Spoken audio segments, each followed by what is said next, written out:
Welcome to ఏఏ wonders. ఈరోజు మనం గ్రీన్ చిల్లీ చికెన్ గ్రేవీ ఎలా చేయాలో చూద్దాం. ముందుగా బ్యాండీ పెట్టుకొని అందులో ఆయిల్ పోసుకోండి.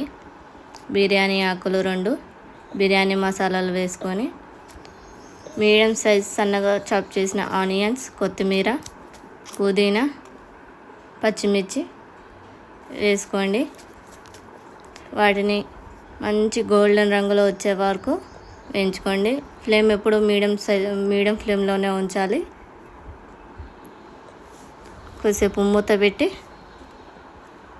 ఫ్లేమ్ని మీడియం ఫ్లేమ్లో పెట్టేసి ఉంచండి. మధ్యలో ఒకసారి తీసి ఉల్లిపాయలు గులాబీ రంగులోకి వచ్చాయో లేదో చూసి వస్తే చిటికెడంత పసుపు, 1 స్పూన్ జింజర్ గార్లిక్ పేస్ట్ వేసి మంచిగా కలుపుకోండి. మీరు వేసిన జింజర్ గార్లిక్ పేస్ట్ పచ్చివాసన పోయేంత వరకు ఆయిల్లో వేయించండి.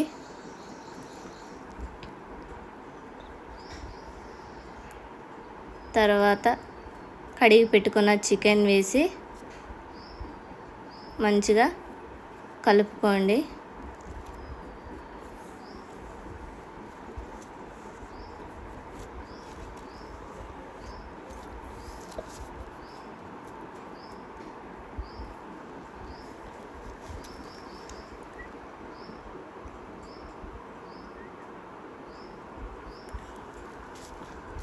ఇప్పుడు మూత పెడదాం.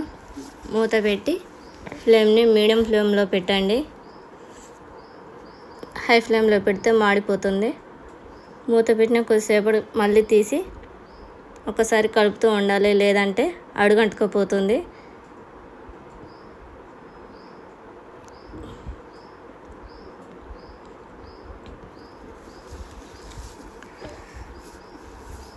పచ్చిమిర్చి, కొత్తిమీర, మీ టేస్ట్కి తగినంత సాల్ట్ వేసి గ్రేవీని మిక్సీ పట్టండి. పట్టిన గ్రేవీని చికెన్లో వేసి ఆయిల్లో పచ్చివాసన పోయేంత వరకు బాగా కలుపుకోవాలి. అందులోనే కొంచెం వాటర్ పోసుకొని చికెన్లో పోసి చికెన్ గ్రేవీ చిక్కదనం వచ్చేంత వరకు కలుపుకోండి. ఫ్లేమ్ని మీడియం ఫ్లేమ్లో పెట్టండి, లేదంటే గ్రేవీ మొత్తం మాడిపోతుంది. ఇలా ఆయిల్ పైకి తేలిందంటే మీకు కర్రీ రెడీ అయినట్టే. ఇప్పుడు మసాలా, గరం మసాలా, ధనియాల పొడి, కొత్తిమీర, పుదీనా వేసి ఒకసారి మళ్ళీ అంతా కలుపుకోండి. చికెన్ని చూస్తున్నారు కదా, ఎంతో టేస్టీ అయిన చిల్లీ చికెన్ గ్రేవీ రెడీ.